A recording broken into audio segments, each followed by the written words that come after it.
নমস্কার, হেসেল রোজগারে আপনাদের স্বাগত। ঘরে যদি কোনো সবজি না থাকে তাহলে এই মুসুরির ডালের রেসিপিটা আপনারা ট্রাই করতে পারেন। সম্পূর্ণ আলাদা আর দারুণ খেতে এই রেসিপিটা। ভাত বা রুটির সাথে এই রেসিপিটা আপনি সার্ভ করতে পারেন। আমার বাড়িতে সকলেই কিন্তু এই রেসিপিটা খুব পছন্দ করে, তাই মাঝে মাঝেই এই রেসিপিটা আমাকে বানাতে হয়। চলুন আপনাদের সাথে রেসিপিটা শেয়ার করি। এখানে আমি 3/4 কাপ মুসুরির ডাল নিয়েছি। মুসুরির ডালটাকে 2 থেকে 3 ঘন্টা জলে ভিজিয়ে রাখবো। ডালটা ভেজানো ছিল বলে ডালটা কিন্তু অনেকটাই নরম হয়ে গেছে। এবার ডালটাকে ছাঁকনিতে ছেঁকে পুরো জলটা কিন্তু ঝরিয়ে ফেলতে হবে। ডালটা কিছুক্ষণ ছাঁকনিতে রেখে দেবো যাতে জলটা ভালো করে ঝরে যায়। এবার মিক্সিতে ডালটাকে নেব। তারপর এর মধ্যে 1 টিস্পুন গোলমরিচ গুঁড়ো দেবো। আমি এখানে ফ্রেশ গোলমরিচটাকে ক্রাশ করে দিয়েছি। আর লাগবে 4 থেকে 5 কোয়া রসুন, 1 ইঞ্চি মতন আদা। আদাটাকে কুচি কুচি করে মিক্সিতে দিচ্ছি। আর 2টো কাঁচা লঙ্কা নিয়ে মিক্সিতে এগুলোকে সবকটাকে ডালের সাথে পেস্ট করে নেব। ডালটা যখন বাটবো কোনো রকম জলের ব্যবহার হবে না। ডালটা কিন্তু খুব ফাইন পেস্ট না করলেও চলবে, একটু দানা দানা থাকলেও হবে। এবার ডাল বাটাটাকে একটা বাটিতে নিয়ে নুন দিয়ে এটাকে 4 থেকে 5 মিনিট ফেটিয়ে নিতে হবে। ডালটা যত ফেটাবেন দেখবেন অনেকটা হালকা হয়ে আসছে।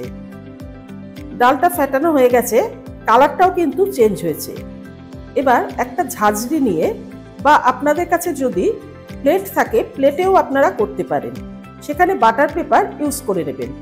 ঝাঁঝরির উপরে সাদা তেল ব্রাশ করে নেব।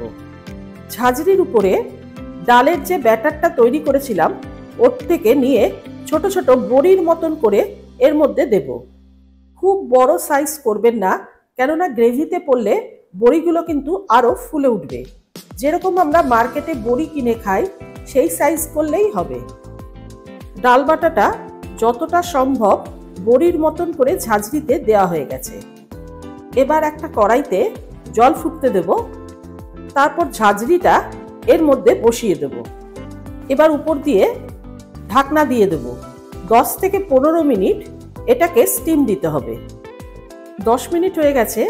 এবার ঢাকনা খুলে দেখে নিই এটা ভিতরটা কাঁচা আছে কিনা। টুথপিক বা ছুরি দিয়ে ভিতরটা দেখে নেব। ভিতরটা কিন্তু কোনোভাবেই কাঁচা নেই। এবার গ্যাসটাকে বন্ধ করে দেব।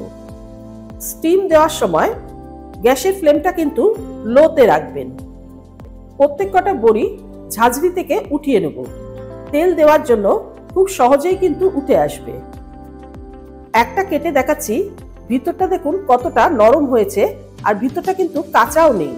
এটা কিন্তু খালিও খাওয়া যায়, সস দিয়েও খেতে খুব ভালো লাগে। বাকি ডালের ব্যাটার দিয়ে সেম ভাবে বড়ি দিয়ে একই রকম ভাবে স্টিম দিয়ে নেব। প্রত্যেক কটা ডাল দিয়ে বড়ি তৈরি হয়ে গেছে। বড়িগুলোকে আলাদা রাখবো।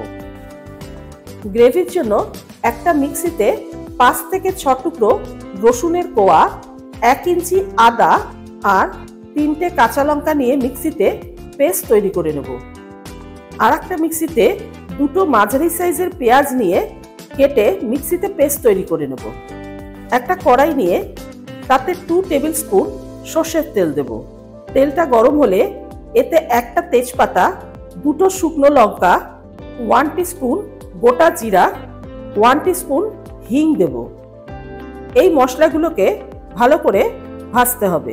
সম্বারের সুন্দর গন্ধ বেরোলে এর মধ্যে কাঁচা লঙ্কা, আদা আর রসুনের যে পেস্টটা সেটা দিয়ে দেব। এবার এটা তেলের সাথে কিছুক্ষণ কষাবো। কিছুক্ষণ কষানোর পর যে পেঁয়াজ বাটাটা মিক্সিতে তৈরি করেছিলাম সেটা দিয়ে দেব। পেঁয়াজটা দিয়েও এই আদা, রসুন আর লঙ্কার সাথে ভালো করে কষাতে হবে। পেঁয়াজটা কিছুক্ষণ কষানো হয়ে গেলে এতে 1 টিস্পুন ধনে গুঁড়ো, 1 টিস্পুন কাশ্মীরি লঙ্কা গুঁড়ো, 1 টিস্পুন হলুদ গুঁড়ো আর 1/2 টিস্পুন গরম মশলা গুঁড়ো দেব। এই মশলাগুলোর মধ্যে সামান্য একটু জল দিয়ে মশলাগুলো পেঁয়াজের সাথে ভালো করে কষাতে হবে। মশলাটা যাতে পুড়ে না ওঠে সেই জন্য জল ব্যবহার করেছি। মশলাটা কিন্তু অনেকটাই কষানো হয়ে গেছে। এবার এতে 2টো টমেটো মিক্সিতে পেস্ট তৈরি করে রেখেছিলাম, সেটা দিয়ে এই মশলাটার সাথে কষাতে হবে। মশলাটার থেকে তেল বেরিয়ে এসছে। এবার এতে জল দেব। জলটা কিন্তু একটু বেশি পরিমাণে দিতে হবে, কেননা বড়ি কিন্তু জলটা অনেকটাই টেনে নেবে। এবার এতে স্বাদ অনুপাতে নুন আর সামান্য একটু চিনি দেব। চিনিটা কিন্তু বেশি দেবেন না, এই রান্নাটা মিষ্টি ভালো লাগে না, একটু ঝাল ঝাল খেতেই ভালো লাগে।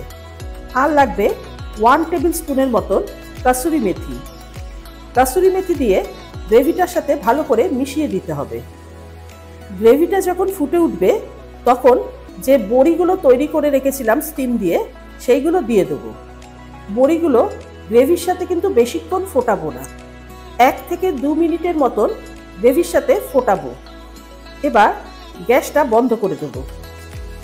এরপর এর মধ্যে সামান্য একটু ধনেপাতা আর হাফ টিস্পুনের মতন গরম মশলা ছড়িয়ে দেব। গরম মশলাটা ঝোলের সাথে একটু মিশিয়ে দিতে হবে। এবার ঢেকে কিছুক্ষণ স্ট্যান্ডিং টাইমে রাখবো। আমার মুসুরির ডালের ইনস্ট্যান্ট বড়ির ঝোল সার্ভের জন্য তৈরি। গরম ভাত বা রুটি পরোটার সাথেও এটা খেতে দারুণ লাগে। বাচ্চা থেকে বড়রাও এই খাবারটা কিন্তু খুবই পছন্দ করবে। আজকের রেসিপিটা আপনাদের কেমন লাগলো অবশ্যই কমেন্ট করে জানাবেন।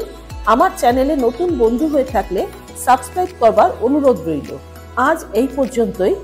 ভালো থাকবেন, সুস্থ থাকবেন।